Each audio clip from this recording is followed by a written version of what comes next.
today. What year is it? A year of dishcloths. How you doing? Oh, had a great week. Pre-recording. I had a lot of fun with this week's year of dishcloths.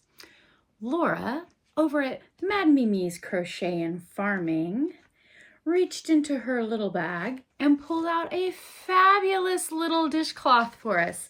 It was on page, starts on 10, works on to 11. It is the Daffodil pattern by Maggie Weldon. Let's see. Boop. How's that? That is so spring. That is so fun. Glancing over the pattern, I noticed that we're working into chain stitches, not in the top of the stitches. And that is a hint to me that it would make a perfect thread pattern. So, not to get too ahead of myself, this one had 11 rounds. I did not do 11 rounds. I left off all of the white rounds. So I left off 9, 10, 11. I left off three rows of white. The 3 rows of white I left off, and then I left off this textured final round, which looking back, the textured final round would have worked just fine.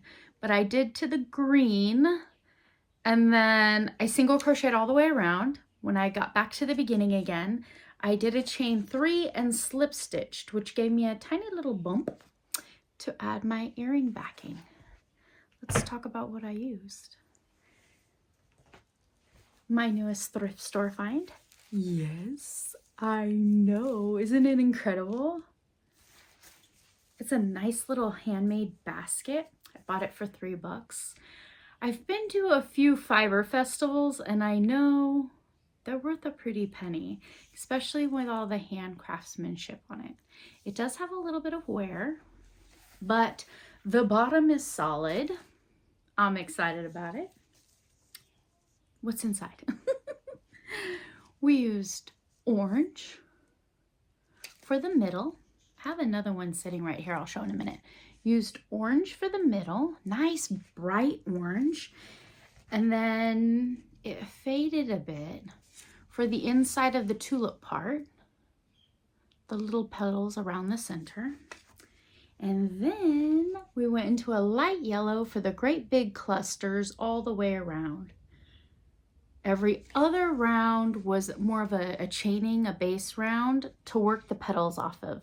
So it is very, very three-dimensional. See, it's sticking up a little bit. Very three-dimensional. And then they used a green, but I saw I had this spring variegated fun stuff. I think that's a little bit of the dragon bookmarks that I was working on. I think this little swatch was too bulky, so I just shoved it back in there. I can unravel it and use it for something. But I decided that would be a great green spring background. The hook that I used is a steel number 9. I know because when I crafted my handle for it, got my little thumb mark, left hand friendly. This is just some polymer clay that you bring it home, warm it up in your hand, sculpt it, and bake it for a few minutes. Bulked up my steel hook so that I could work on projects for a lot longer. I used a toothpick and put a little 9 at the end so that I know this is a 9 steel hook. This is size 10 classic embroidery thread. Use that. And I worked tandemly. I did the centers. I did the each row 1 and 1 and 1 alternating. Tandemly, that's what that means. There we go. So when I'm working with the thread, I like to work over my stitches. On the first 2 rows, or one of the rows, you're working in back stitches only, and it was making it a little difficult to work over because it was a slip stitchy row. So I did the best I could. I sewed the little thread end piece in to the best of my ability. And then at the very, very end, I used some tacky glue and I filled this whole centerpiece. This has got like a nice little ridge going around where the green background starts. I used this whole little row and filled this whole cup with tacky glue, which dried in a couple of hours, much faster than the starch. When I made the other ones, I starched it to give it a little bit of thickness. The tacky glue worked well. It secured all my ends and it gave it a tiny bit of weight to the earring. I don't feel them. They're very light. They're very thread light. Ooh, I'm spring. They're very thin, light, but it just gave it a little bit of heft so that I don't feel the earring backings that I chose were very, very plain. Just a fancy little wishbone drop loop kind of piece. And I still have quite a few pairs left to make. So we'll see if Laura picks some more patterns in the next couple of sections. I'm going to make some earrings.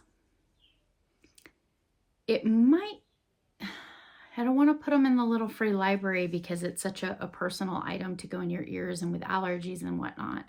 So I was thinking maybe if I decide to adventure into possibly having a market someday, I can clean them very well and put them, seal them in a little cellophane and tuck them away for that. I really like them. I think I just want to keep them and wear them. They go great with a crocheted cardigan, right? I don't know what the future holds for them, but I'm tickled. I'm tickled. They turned out adorable. I'm tickled. So there's a playlist. There's a playlist of a whole bunch of wonderful creators that are following along on the journey that Laura started with the crochet dishcloths. There's a whole year's worth of fun. We've only just dove in the winter, but there's more seasons. Go watch the playlist. Go cheer people on or join. It's cotton. We all have some kitchen cotton we'd like to use, right? Thank you for visiting with me today. Enjoy your Wednesday wipeout. See you soon. Bye.